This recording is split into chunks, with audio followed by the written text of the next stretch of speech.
Hello friends, book Taylor पर आप सभी का स्वागत है। आज हम बात करने वाले हैं the art of risk by Richard Harris book के बारे में।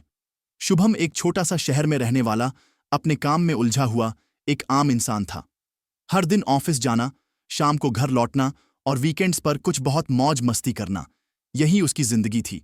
लेकिन कहीं ना कहीं वो खुद को खोया हुआ महसूस करता था।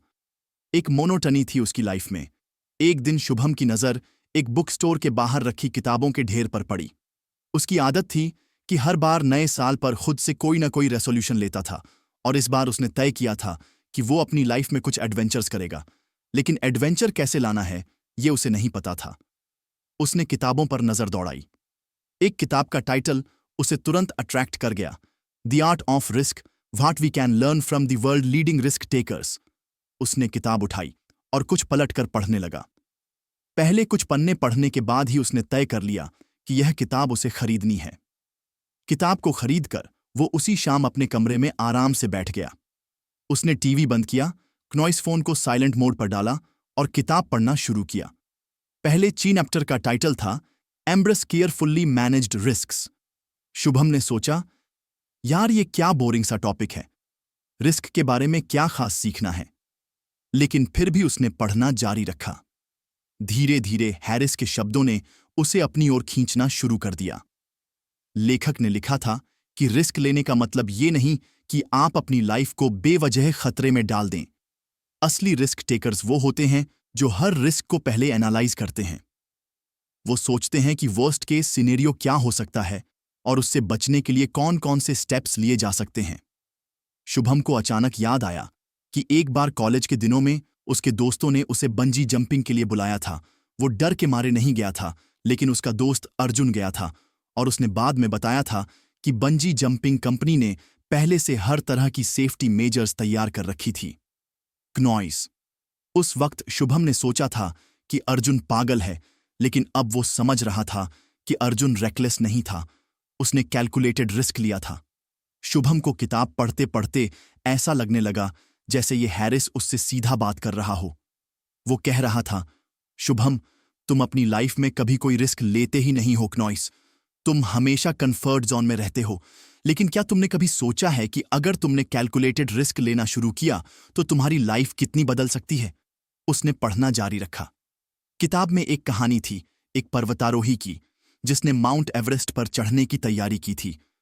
उसने सालों तक ट्रेनिंग की, अपने शरीर को एक्सट्रीम कंडीशंस के लिए तैयार किया और हर कदम पर अपने डिसीजंस को असेस किया। उसने रिस्क लिया, लेकिन वो रिस्क प्लान्ड था। यही वजह थी कि वो सफल हुआ। शुभम ने किताब बंद की और सोचा, क्या मैं भी अपनी लाइफ में ऐसा कुछ कर सकता हूं। उसने अपनी आंखें बंद की और खुद से पूछा कि वो सबसे बड़ा डर क्या है जिसे वो हमेशा अवॉइड करता है। जवाब तुरंत आया, फेल्योर। मैं हर चीज इसलिए अवॉइड करता हूं क्योंकि मुझे डर लगता है कि मैं फेल हो जाऊंगा। लेकिन हैरिस तो यही कह रहा है कि फेल्योर से डरने के बजाय मुझे उसे एनालाइज करना चाहिए। मुझे सोचना चाहिए कि वर्स्ट केस सिनेरियो क्या हो सकता है। अगर मैं खुद को उसके लिए प्रिपेयर कर लूं तो शायद मैं जीत जाऊं। उसने उसी वक्त फैसला किया कि वो अपनी जिंदगी में एक छोटा लेकिन मीनिंगफुल रिस्क लेगा। लेकिन कौन सा। उसने अपनी डायरी निकाली और उन चीजों की लिस्ट बनानी शुरू की जो वो हमेशा करना चाहता था, लेकिन डर की वजह से कभी कर नहीं पाया। पहली चीज जो उसने लिखी वो थी अपना खुद का बिजनेस शुरू करना। शुभम को हमेशा से फोटोग्राफी का शौक था। वो सोचता था कि अगर वो फ्रीलांस फोटोग्राफर बने तो उसकी क्रिएटिविटी को एक नई उड़ान मिलेंगे। लेकिन फिर उसके मन में सवाल आता, अगर क्लाइंट ना मिले तो, अगर मैं फेल हो गया तो, अगर मैं पैसे नहीं कमा पाया तो। लेकिन इस बार शुभम ने कुछ अलग किया। उसने अपनी लिस्ट के नीचे लिखा, what's the worst that could happen. उसने अपने वर्स्ट फियर्स लिखे, एक क्लाइंट्स नहीं मिलेंगे, 2 फाइनेंशियली स्ट्रगल करना पड़ेगा, 3 लोग मजाक उड़ाएंगे। और फिर उसने हर फियर को एड्रेस करना शुरू किया। उसने सोचा, अगर क्लाइंट्स नहीं मिलेंगे तो मैं शुरुआत में अपने दोस्तों और परिवार के लिए फ्री में शूट्स कर सकता हूं। इससे मेरा पोर्टफोलियो बनेगा। अगर फाइनेंशियल स्ट्रगल होगा तो मैं पार्ट टाइम जॉब कर सकता हूं, और लोग मजाक उड़ाएंगे तो उन्हें करने दो। मेरी लाइफ मेरे लिए है, उनके लिए नहीं। अब तक जो बातें सिर्फ उसकी सोच में थीं, वो पहली बार एक्शनन्स में बदलने लगी। अगले दिन उसने अपनी सेविंग्स से एक डिसेंट कैमरा खरीदा। वो कुछ डर रहा था, लेकिन हैरिस के शब्द उसे मोटिवेट कर रहे थे। Confidence comes from preparation. उसने अपने शहर के एक छोटे से गार्डन में जाकर प्रैक्टिस शुरू की।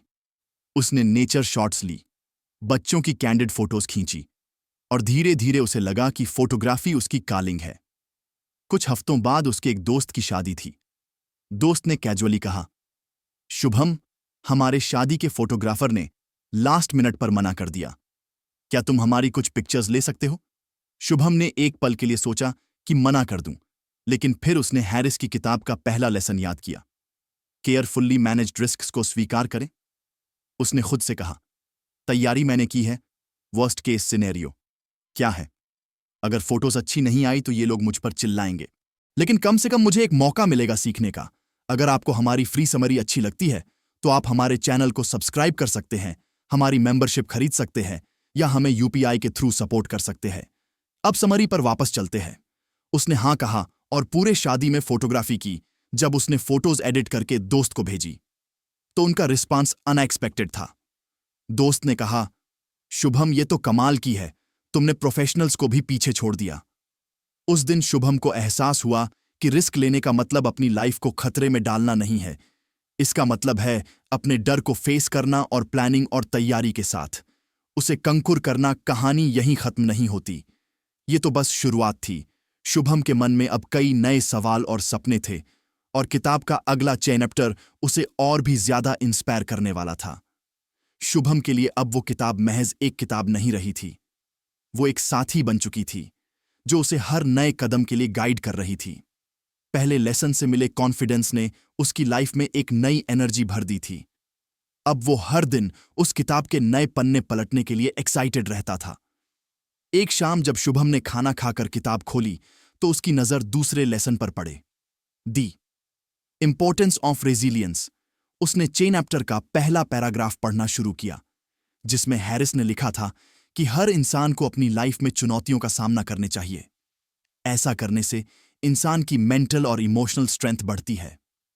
शुभम ने कुछ सोचा। उसे लगा कि शायद ये लेसनों से उतना रिलेटेबल नहीं होगा। आखिरकार रेजिलियंस की उसे क्या जरूरत थी? लेकिन फिर उसने चैप्टर को गहराई से पढ़ना शुरू किया। हैरिस ने लिखा था कि रेजिलियंस सिर्फ मुश्किल समय में नहीं, बल्कि रोजमर्रा की लाइफ में भी काम आता है। जब हम बार बार असफल होते हैं और फिर भी खड़े होते हैं, तब असली ताकत पैदा होती है। शुभम ने खुद से पूछा, क्या मेरी लाइफ में ऐसा कोई चैलेंज है जो मैंने फेस करने की कोशिश की हो और फेल हुआ हो? उसे तुरंत एक पुरानी घटना याद आई। कॉलेज के दिनों में उसने एक डिबेट कंपटीशन में हिस्सा लिया था। उसे अपनी बात पर पूरा भरोसा था, लेकिन जब वो स्टेज पर पहुंचा तो उसके पैर कांपने लगे, उसकी आवाज लड़खड़ाने लगी और वो अपनी पूरी स्पीच भूल गया। तब से उसने कभी भी पब्लिक स्पीकिंग की कोशिश नहीं की। उसे लगा कि वो इसके लिए बना ही नहीं है। लेकिन अब इस किताब ने उसकी सोच को कुछ बदल दिया था। उसने पढ़ा कि असफलताओं से भागने के बजाय हमें उनसे सीखने की कोशिश करनी चाहिए। ये हमारे आत्मविश्वास को बढ़ाती हैं। हैरिस ने एक पर्वतारोही की कहानी शेयर की थी, जिसने कई बार ऊंचाइयों पर चढ़ने की कोशिश की, लेकिन बार बार असफल हुआ। हर बार गिरने के बाद वो और मजबूत बनकर खड़ा हुआ और आखिरकार उसने चोटी पर पहुंचने का सपना पूरा किया। शुभम को लगा कि अगर वो ऐसा कर सकता है तो मैं क्यों नहीं। उसने अपनी डायरी में लिखा, एक पब्लिक स्पीकिंग में अच्छा बनना है, हर हफ्ते एक नया चैलेंज लेना है। अगले दिन ऑफिस में एक मीटिंग थी। शुभम हमेशा कोशिश करता था कि बॉस की नजर उस पर ना पड़े ताकि उसे कुछ बोलना ना पड़े, लेकिन इस बार उसने खुद को चुनौती दी। जब बॉस ने पूछा कि कौन अपनी टीम का अपडेट देगा, तो शुभम ने धीरे से हाथ उठा दिया। सभी उसे देखकर चौंक गए। शुभम खुद भी कुछ नर्वस था। उसके हाथ पसीने से भीग रहे थे, लेकिन उसने मन ही मन सोचा, हैरिस ने कहा था कि डर को फेस करो। अगर आज फेल हुआ तो अगली बार बेहतर करूंगा। उसने अपनी बात रखना शुरू किया। शुरुआत में उसकी आवाज धीमी थी, लेकिन धीरे धीरे वो कॉन्फिडेंट हो गया। जब उसने खत्म किया तो बॉस ने मुस्कुराते हुए कहा, good job Shubham, was clear and precise. उस दिन उसने पहली बार महसूस किया कि असफलता का डर अक्सर हमारी कल्पना में ही ज्यादा बड़ा होता है। असल में जब हम खुद को उस डर का सामना करने देते हैं तो वो इतना मुश्किल नहीं लगता। किताब में हैरिस ने रेजिलियंस को एक मसल की तरह बताया था, अगर आप इसे बार बार इस्तेमाल करेंगे तो ये और मजबूत होगा। शुभम ने इस एनालॉजी को दिल से समझ लिया था। उसने खुद को छोटे छोटे चैलेंजेस देना शुरू किया। एक दिन उसके दोस्त अर्जुन ने उसे ट्रैकिंग के लिए बुलाया। शुभम को ऊंचाइयों से डर लगता था। पहले उसने मना करना चाहा, क्नॉइस, लेकिन फिर उसे हैरिस की बात याद आई। कंफर्ट जोन्स हमें कमजोर बनाते हैं, बाहर निकलो और अपनी ताकत को पहचानो। शुभम ने अर्जुन के साथ ट्रैकिंग पर जाने का फैसला किया। ट्रैक का रास्ता आसान नहीं था। कहीं पर खड़ी चढ़ाई थी तो कहीं पत्थरों से भरा हुआ शंकरा रास्ता। एक जगह आकर उसका डर हावी होने लगा। उसके पैर कांप रहे थे और उसे लग रहा था कि वो गिर जाएगा, लेकिन तभी अर्जुन ने उसे समझाया, देख, अगर गिरने का डर है तो बस एक एक कदम पर फोकस कर, पूरी ऊंचाई मत देख, बस अगले कदम पर ध्यान देख नॉइस। ये सुनकर शुभम ने धीरे धीरे चढ़ाई शुरू की। हर कदम पर उसका डर कुछ कम होता गया। जब वो ऊपर पहुंचा और चारों तरफ का नजारा देखा तो उसे ऐसा लगा जैसे उसने अपने डर को पीछे छोड़ दिया हो। ट्रैक से वापस आते वक्त उसे महसूस हुआ कि रेजिलियंस का मतलब सिर्फ फिजिकल स्ट्रेंथ नहीं, बल्कि मेंटल स्ट्रेंथ भी है। अगर उसने बीच रास्ते में हार मान ली होती तो वो कभी भी उस खूबसूरत नजारे को नहीं देख पाता। अब शुभम की सोच बदल चुकी थी। वो हर छोटी या बड़ी चुनौती को एक अपॉर्चुनिटी की तरह देखने लगा। उसने अपनी फोटोग्राफी को और सीरियसली लेना शुरू कर दिया। कुछ लोग उसके काम की तारीफ करते थे तो कुछ उसकी आलोचना करते थे।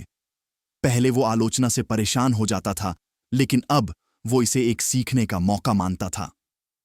कुछ महीनों बाद एक बड़ा फोटोग्राफी कॉन्टेस्ट हुआ। शुभम को लगा कि ये उसके लिए एक बेहतरीन मौका हो सकता है, लेकिन कंपटीशन में नामी फोटोग्राफर्स हिस्सा ले रहे थे।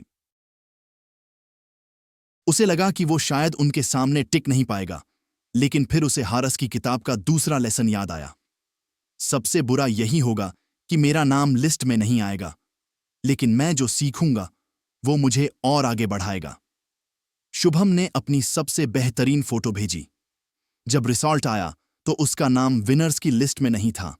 उसे कुछ निराशा हुई, लेकिन उसने हार मानने के बजाय उस कंपटीशन के जजों का फीडबैक मांगा। जब फीडबैक मिला तो उसने देखा कि उसकी फोटो में लाइटिंग और कॉम्पोजिशन में सुधार की जरूरत थी। उसने उसी दिन से उन चीजों पर काम करना शुरू किया। हर दिन प्रैक्टिस की। उसने छोटे छोटे लोकल इवेंट्स की फोटोग्राफी शुरू की और हर बार बेहतर होने की कोशिश की। किताब का ये लेसन अब उसकी जिंदगी का हिस्सा बन चुका था। उसने महसूस किया कि रेजिलियंस सिर्फ बड़ी असफलताओं के लिए नहीं, बल्कि हर रोज की छोटी छोटी चुनौतियों के लिए भी जरूरी है। कहानी अब यहां तक पहुंच चुकी थी कि शुभम हर दिन एक बेहतर वर्जन बनने की कोशिश कर रहा था, लेकिन हैरिस की किताब के बाकी लेसन्स भी उसे कुछ और सिखाने वाले थे। शुभम की लाइफ में अब जैसे एक नया अध्याय खुल चुका था। हर दिन वो खुद को कुछ और एक्सप्लोर करता। हर बार जब उसे किसी मुश्किल का सामना करना होता तो वो किताब का कोई न कोई लेसन याद करता और उसे सीखने की कोशिश करता। अब वो किताब उसके लिए सिर्फ एक गाइड नहीं थी, बल्कि एक दोस्त बन चुकी थी। एक शाम जब ऑफिस से लौटते वक्त बारिश हो रही थी, शुभम ने सोचा कि आज वो किताब का तीसरा लेसन पढ़ेगा। घर पहुंचकर उसने गर्म चाय बनाई और अपने पसंदीदा कोने में बैठ गया।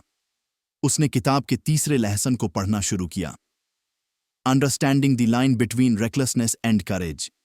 पहले पैराग्राफ में ही हैरिस ने एक सवाल पूछा था, क्या आपने कभी सोचा है कि आपकी लाइफ में ऐसी कौन सी चीजें हैं जिन्हें आप बिना सोचे समझे कर देते हैं, और कौन सी चीजें हैं जो आप डर की वजह से कभी करने की हिम्मत नहीं जुटा पाते?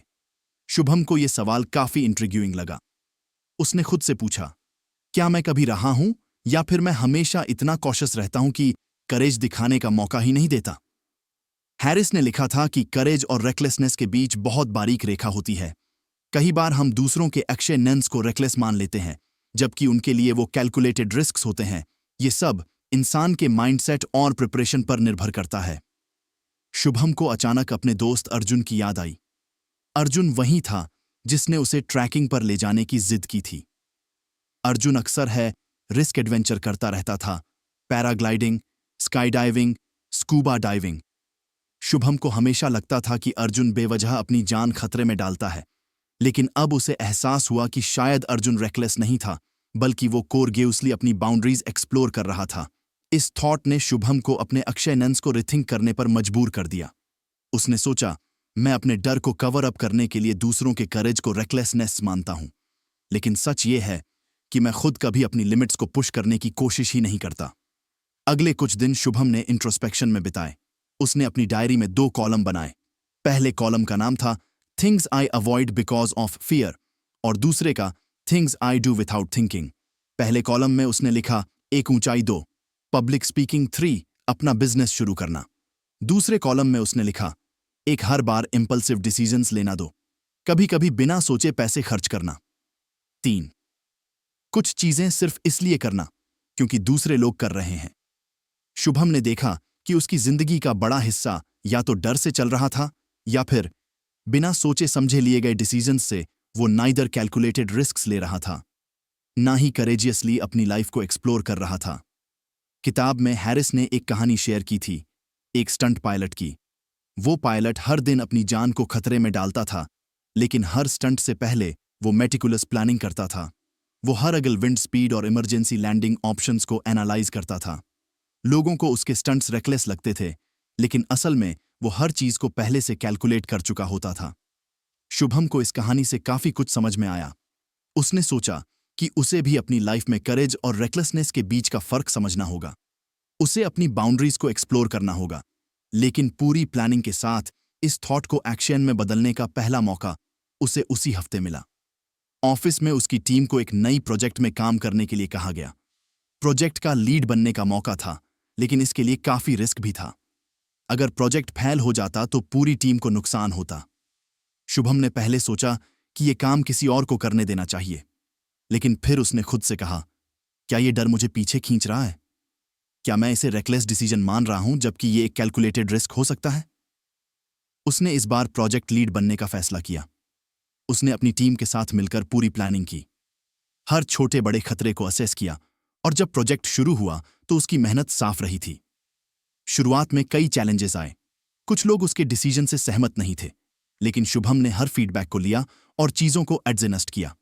आखिरकार वो प्रोजेक्ट समय पर पूरा हुआ और कंपनी को अच्छा प्रॉफिट भी हुआ। उस दिन शुभम ने सीखा कि करेज का मतलब सिर्फ बड़ा रिस्क लेना नहीं होता। इसका मतलब होता है अपने डर को समझना, अपनी ताकत को पहचानना और एक इन्फॉर्म्ड डिसीजन लेना। लेकिन कहानी यही खत्म नहीं हुई। एक दिन अर्जुन ने उसे फिर से बुलाया। इस बार प्लेन्स था। स्काई डाइविंग का शुभम का दिल तेजी से धड़कने लगा। हैट्स का डर उसके अंदर अभी भी था, लेकिन इस बार वो पीछे हटने वाला नहीं था। उसने अर्जुन से पूछा, स्काई डाइविंग करते वक्त तुम क्या सोचते हो? क्या तुम्हें डर नहीं लगता? अर्जुन ने मुस्कुराते हुए कहा, डर लगता है, लेकिन मैं हर बार प्लेन में चढ़ने से पहले अपनी तैयारी चेक करता हूं। मैं जानता हूं कि अगर मैंने सारे सेफ्टी मेजर्स फॉलो किए हैं तो कुछ गलत नहीं होगा। शुभम ने सोचा, क्या मैं ये कर सकता हूं? क्या मैं अपने डर का सामना कर सकता हूं?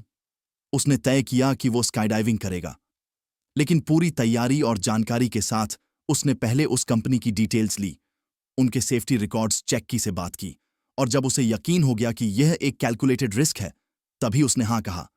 जब प्लेन से जंप करने का वक्त आया तो उसका दिल जोर से धड़क रहा था, लेकिन जैसे ही उसने खुद को हवा में महसूस किया, वो डर गायब हो गया।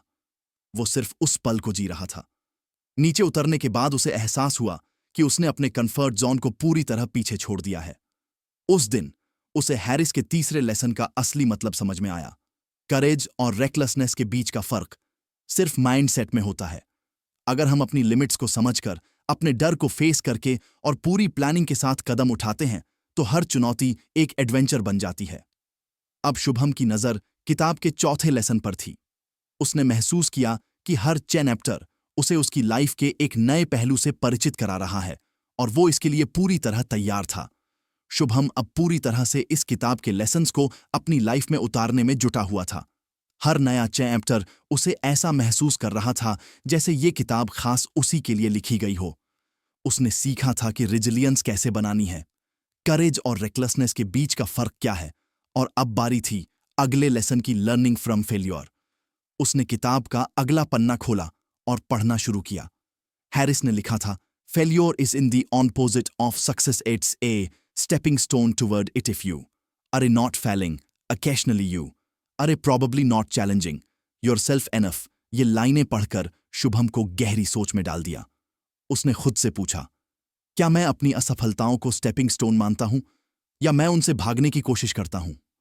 उसके दिमाग में सबसे पहले वही पुरानी डिबेट प्रतियोगिता की यादें ताजा हो गई, जब उसकी हार ने उसे इतना तोड़ दिया था कि उसने कभी दोबारा मंच पर कदम रखने की कोशिश ही नहीं की। और फिर उसने फोटोग्राफी कंपटीशन की याद की, जहां हारने के बाद उसने फीडबैक लिया और अपने स्किल्स को बेहतर किया।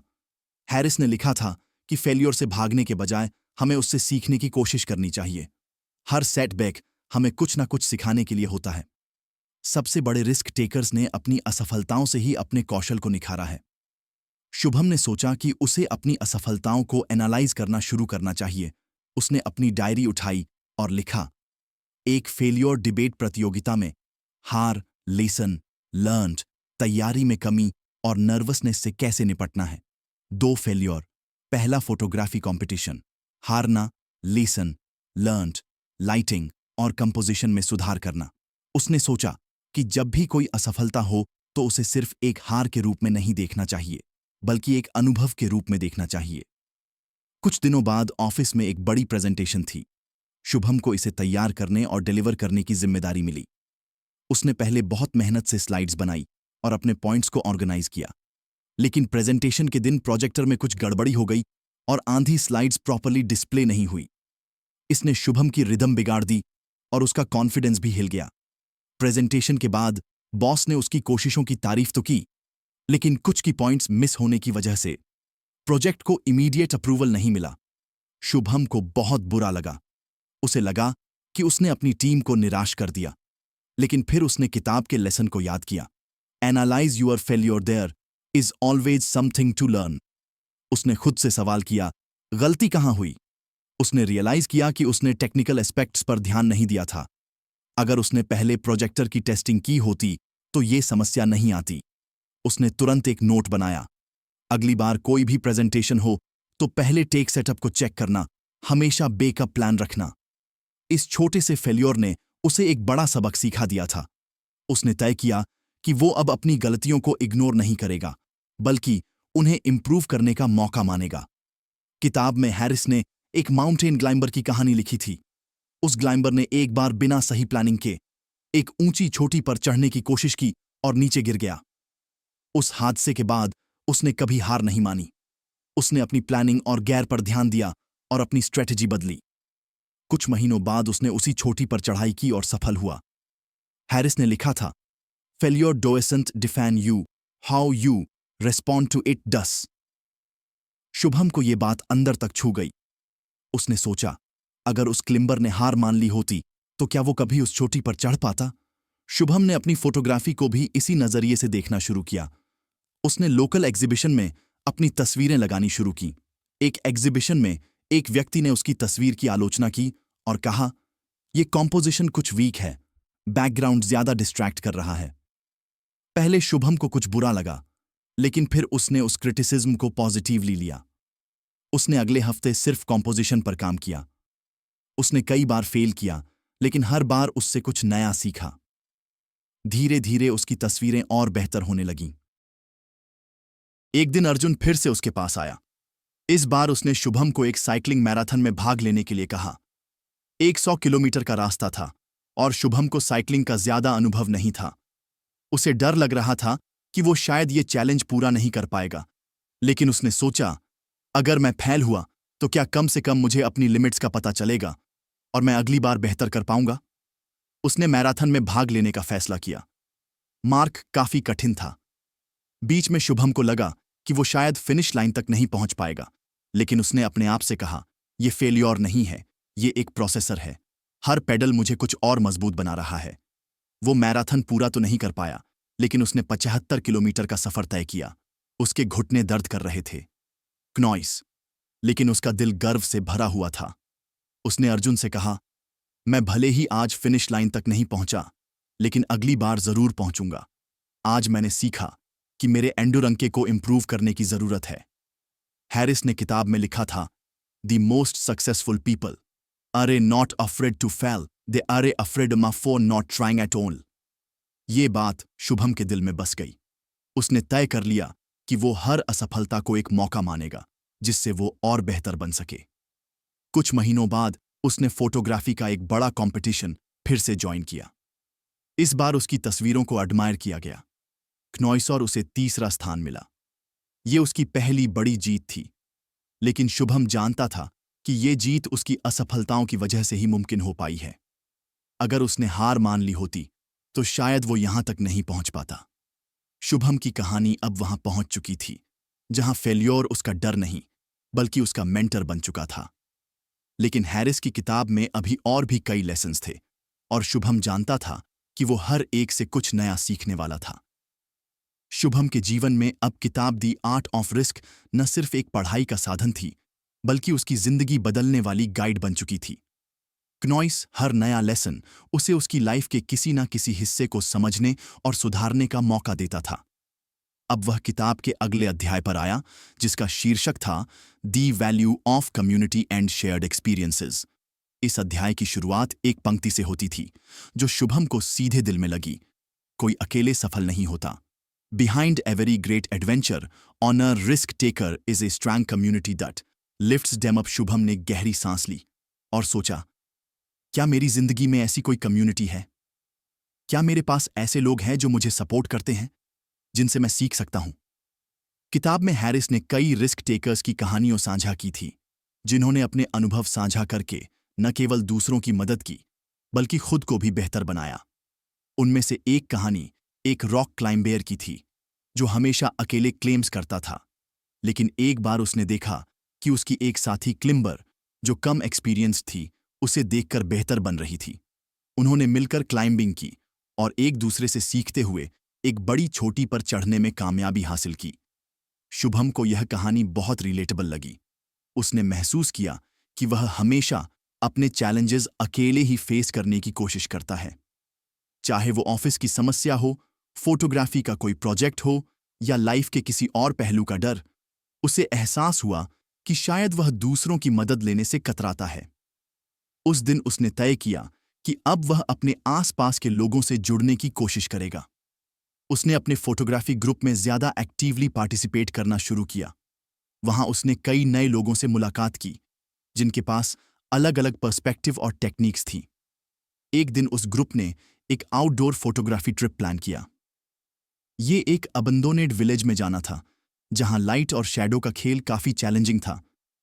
पहले शुभम को लगा कि वह अकेले ही इस ट्रिप पर जाएगा और अपनी तस्वीरें क्लिक करेगा, लेकिन उसने खुद से कहा, अगर मैं दूसरों के साथ रहूंगा तो शायद कुछ नया सीखने को मिलेगा। वहां पहुंचने के बाद शुभम ने देखा कि हर फोटोग्राफर का अपना एक अलग तरीका था। कोई कंपोजिशन पर ध्यान दे रहा था तो कोई सिर्फ ब्लैक एंड व्हाइट शॉट्स ले रहा था। शुभम ने उनसे बात की और उनकी टेक्निक्स को ऑब्जर्व किया। उसने महसूस किया कि उनके साथ काम करने से उसकी खुद की सोच और फोटोग्राफी स्टाइल में काफी सुधार हो सकता है। उस दिन एक सीनियर फोटोग्राफर ने उसे एक छोटी सी सलाह दी। कभी कभी तस्वीर में इम्परफेक्शन ही उसे खास बनाती है। हर बार सिमेट्री या परफेक्शन के पीछे मत भागो। ये सुनकर शुभम के दिमाग में एक नया पर्सपेक्टिव आया। उसने उस दिन कुछ इम्परफेक्ट लेकिन पावरफुल तस्वीरें क्लिक की जो बाद में काफी सराही गई। हैरिस ने किताब में लिखा था, a community is in just a safety net, it's a source of inspiration and growth. ये लाइन शुभम के दिमाग में बार बार गूंज रही थी। उसने महसूस किया कि उसकी लाइफ में सिर्फ प्रोफेशनल कम्युनिटी ही नहीं बल्कि पर्सनल सपोर्ट सिस्टम भी जरूरी है। उसने अपने दोस्तों के साथ ज्यादा वक्त बिताना शुरू किया। अर्जुन के साथ उसने अपने डर और फाइलुरेस पर खुलकर बात की। अर्जुन ने उसे अपनी कुछ असफलताओं के बारे में बताया और कहा, शुभम, तुम्हें पता है, मैं भी हर बार सक्सेसफुल नहीं होता, लेकिन जब मेरे पास मेरे दोस्तों का सपोर्ट होता है तो हर फेलियर मुझे कम दर्द देता है। शुभम ने सोचा कि वह हमेशा अपनी समस्याओं को अकेले ही हल करने की कोशिश करता रहा है, लेकिन शायद ये वक्त था कि वह दूसरों को अपनी लाइफ में शामिल करें। कुछ हफ्तों बाद ऑफिस में एक नया प्रोजेक्ट आया। ये कोलैबोरेटिव प्रोजेक्ट था जिसमें कई डिपार्टमेंट्स को साथ मिलकर काम करना था। शुभम को इसमें टीम का हिस्सा बनाया गया। पहले वह कुछ हेजिटेंट था क्योंकि वह अक्सर सोलो काम करने का आदी था, लेकिन इस बार उसने कॉन्शियसली टीम में घुलने मिलने की कोशिश की। उसने महसूस किया कि हर कोई अपनी अपनी स्ट्रेंथ लेकर आया था। कोई नंबर्स में अच्छा था तो कोई क्रिएटिव आइडियाज में। शुभम ने देखा कि टीम के साथ काम करने से न सिर्फ उसका काम आसान हुआ, बल्कि उसे अपने वीकनेस पर भी काम करने का मौका मिला। प्रोजेक्ट खत्म होने के बाद शुभम को बॉस ने बुलाकर कहा, इस बार टीम वर्क की वजह से हमारा प्रोजेक्ट इतना स्मूथ चला। शुभम, तुमने टीम को जोड़े रखने में अहम भूमिका निभाई। उसने महसूस किया कि अकेले काम करना उसे शायद इतना प्रोडक्टिव और इम्पैक्टफुल नहीं बना पाता। किताब में हैरिस ने एक और महत्वपूर्ण बात कही थी, noise shared experiences create stranger bonds. Shubham ने इसे अपनी लाइफ में अप्लाई करने का फैसला किया। उसने अर्जुन के साथ वीकेंड ट्रैक्स शुरू किए। उनके साथ और लोग भी जुड़ने लगे। हर ट्रैक पर कोई न कोई नई समस्या आती जिसे वे मिलकर हल करते। एक बार वे कठिन रास्ते पर फंस गए। बारिश शुरू हो गई थी और उन्हें नहीं पता था कि आगे का रास्ता कैसे तय करना है। अर्जुन ने सबको काम किया और टीम के साथ मिलकर आगे का रास्ता तय किया। उस दिन शुभम ने सीखा कि जब लोग एक साथ आते हैं तो किसी भी मुश्किल का हल निकाला जा सकता है। धीरे धीरे शुभम की जिंदगी में एक बड़ा बदलाव आने लगा। उसने महसूस किया कि वह अब ज्यादा कॉन्फिडेंट, ओपन और कनेक्टेड महसूस कर रहा है। एक दिन जब वह अपने फोटोग्राफी ग्रुप के साथ बैठा था तो किसी ने उससे पूछा, शुभम, तुम्हारी फोटोग्राफी में अब एक अलग डेप्थ क्यों नजर आती है? शुभम ने मुस्कुराकर जवाब दिया, क्योंकि अब मैं अकेले नहीं सीखता, मैं दूसरों के साथ सीखता हूं। उनकी कहानियों, उनके अनुभव मेरी तस्वीरों में झलकते हैं। उस दिन उसे हैरिस के इस लेसन का असली मतलब समझ में आया। कम्युनिटी सिर्फ एक सपोर्ट सिस्टम नहीं होती, ये एक मिरर होती है जो हमें हमारी असली क्षमता दिखाती है। अब शुभम अगले लेसन को पढ़ने के लिए तैयार था। उसे पता था कि यह किताब उसे हर बार एक नई दिशा दिखाएगी और उसकी जिंदगी को और बेहतर बनाएगी। शुभम की जिंदगी अब पूरी तरह से बदल चुकी थी। हर नए दिन के साथ वो खुद को बेहतर और मजबूत महसूस करता था। किताब दी आर्ट ऑफ रिस्क का हर लेसन उसकी जिंदगी में नई रोशनी लेकर आ रहा था।